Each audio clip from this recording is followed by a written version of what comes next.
This is my first camper van.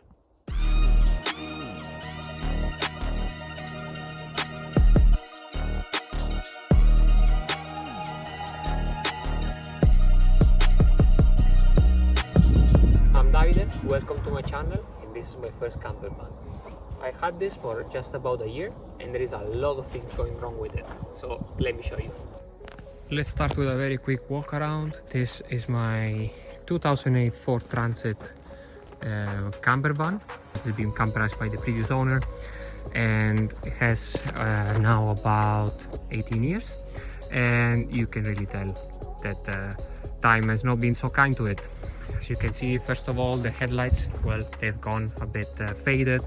The previous owner told me that he had done a lot of welding in the wheel arches. While you can tell that some work has been done to it, I'm sure that I will need to do some more and recover, especially if I look at the under part of it, and you can just see that overall this whole camper is extremely crusty. If we move to the back side of the van, we have a lot of storage. Well, we have used a lot this summer, but this will stay exactly as it is. Engine wise, we have a old school 2.2 diesel. It only has about 110 horsepower. It's not the fastest, but it's quite a strong engine. Last year we only had two issues. The first one was with our injectors. We had to change our injectors completely. We went for refurbished ones. It was not such an expensive repair at the end of the day.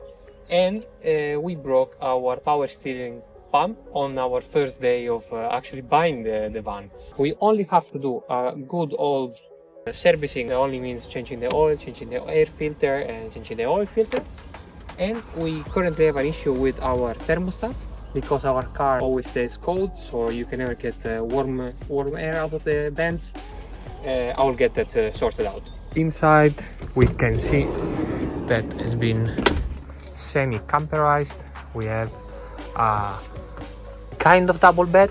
It's only 120 centimeter and it's 180 long. I fit exactly perfect, but if you were a bit of a taller person, you would kind of struggle in here. We have a cabinet which is actually just half finished. We will need to fix this because right now it just goes a bit everywhere while you drive, and yeah, it's just not very comfortable. We do have a small kitchen, but I will definitely move this here, and I will modify this cabinet to have it fully integrated in the kitchen. As you can see, we have a couple of lights in the inside, but unfortunately they are broken, so I will have to remove the roof and investigate what is going on.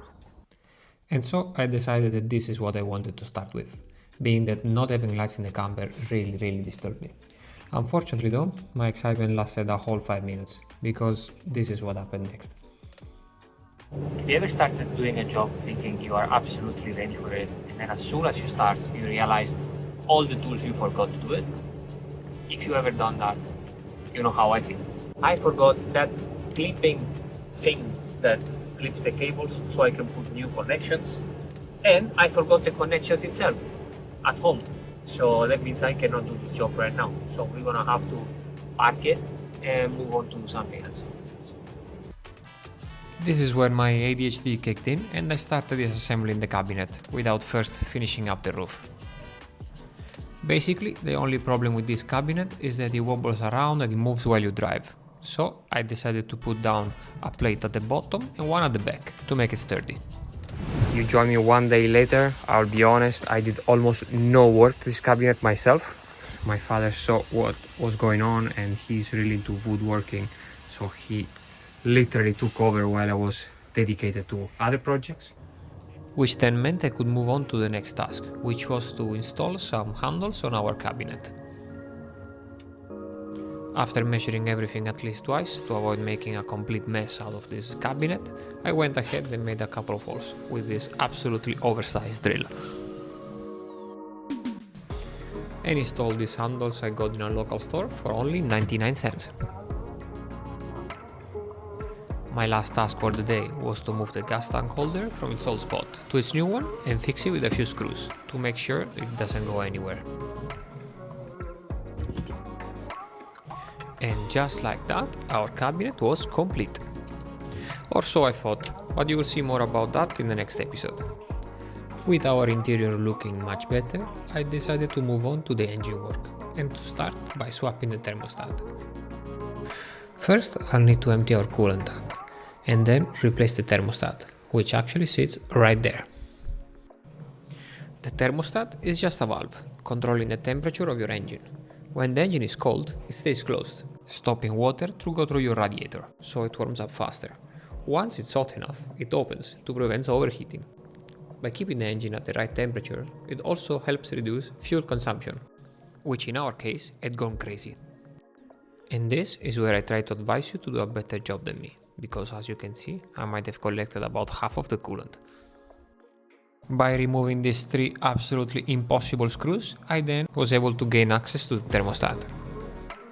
And while this was definitely not an easy task, the thermostat came out. And I must admit, it looked like someone had replaced it recently. Anyway, I had already ordered one, so I just went ahead and replaced it anyway. And you guys surely are lucky to watch this in a time lapse, because even though it was only 3 bolts, it took me a whole 30 minutes to put those 3 back in. With the thermostat job complete, I thought it would be a good time to start with the servicing of the van. I started by dropping the old oil and the oil filter. Here I wanted to show you a very nice trick where you can put your oil filter into a plastic bag to avoid making a mess. But of course, absolutely nothing went to plan, and this happened. And I mean, I don't know about you guys, but if I don't make a mess out of it, it almost looks like I haven't even changed my oil. I put some old oil on the gasket of the new filter and then I installed it back. That may sound a bit crazy, but it will make sure that next time your oil filter won't be seized when you have to take it off. And then it's time for my favorite part, where we can fill up the car with some brand new shiny oil.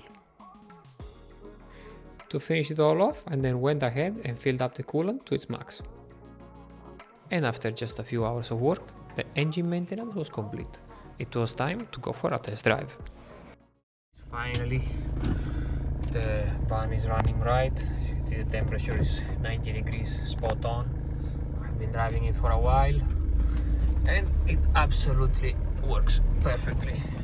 I tried also airco and now it's extremely warm. Before it was barely any heat coming out. I wish you could see it, but it's extremely warm right now.